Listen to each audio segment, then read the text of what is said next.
मार दिया गया है, क्या कुछ कहेंगे आप? कानून व्यवस्था इसलिए खराब है क्योंकि बिहार का मुखिया सो रहा है।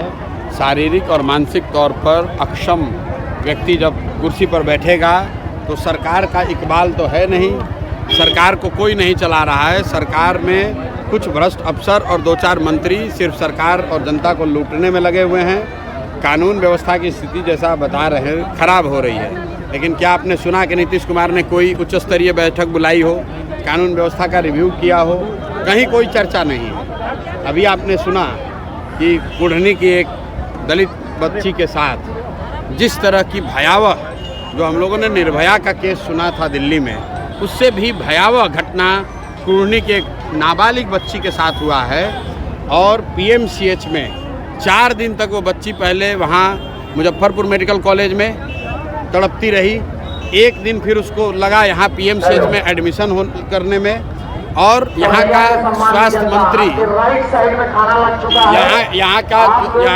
यहाँ के जो स्वास्थ्य मंत्री है वो बड़ी बड़ी बात कर रहा है। उसको शर्म नहीं आ रही है कि जिस पीएमसीएच में, जहाँ पटना में आप रहते हो, वहाँ वो बच्ची 4, 5, 7 घंटे लोग बता रहे हैं कि एम्बुलेंस में तड़पती रही एडमिशन के लिए।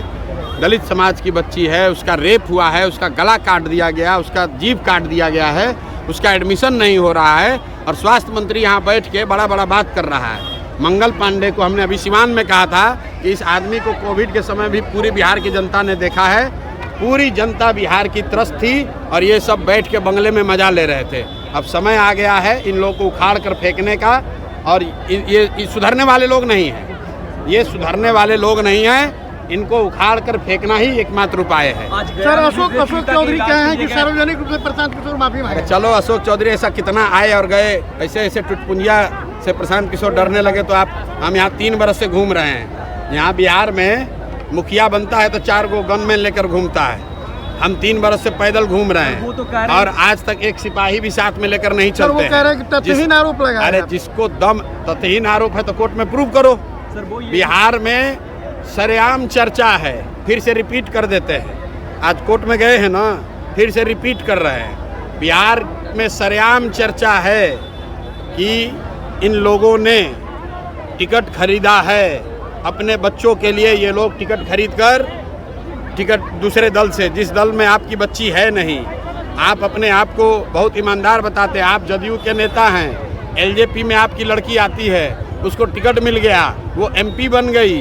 और हम ये थोड़ी कह रहे हैं, ये तो बिहार की जनता कह रही है, एक राजनीतिक कार्यकर्ता कह रहा है, एलजेपी के लोग कह रहे हैं। जो लोग उस दिन इस्तीफा दिए हैं जाकर देख लीजिए प्रेस में, कितने नेताओं ने इस्तीफा दिया है यही बात कहते हुए।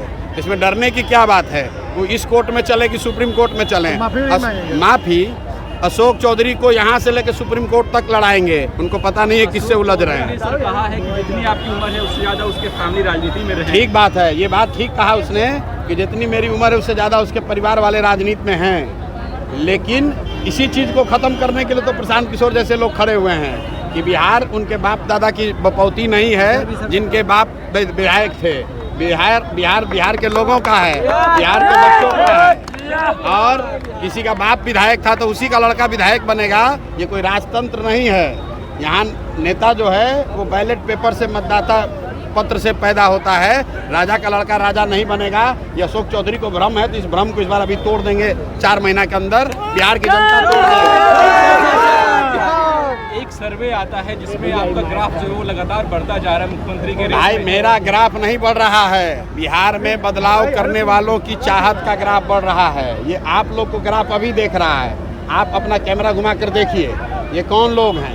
ये हमारे जाति के लोग नहीं हैं, ये हमारे परिवार के लोग नहीं हैं, ये हमारे रिश्तेदार नहीं हैं, ये अलग अलग जाति वर्ग समाज के लोग हैं। लेकिन हर आदमी त्रस्त है, हर आदमी बिहार के भ्रष्टाचार से परेशान है, हर आदमी बदलाव चाहता है, हर आदमी अपने बच्चे के लिए शिक्षा रोजगार चाहता है, इन नेताओं से मुक्ति चाहता है। सर एनडीए में सब कुछ ठीक नहीं है।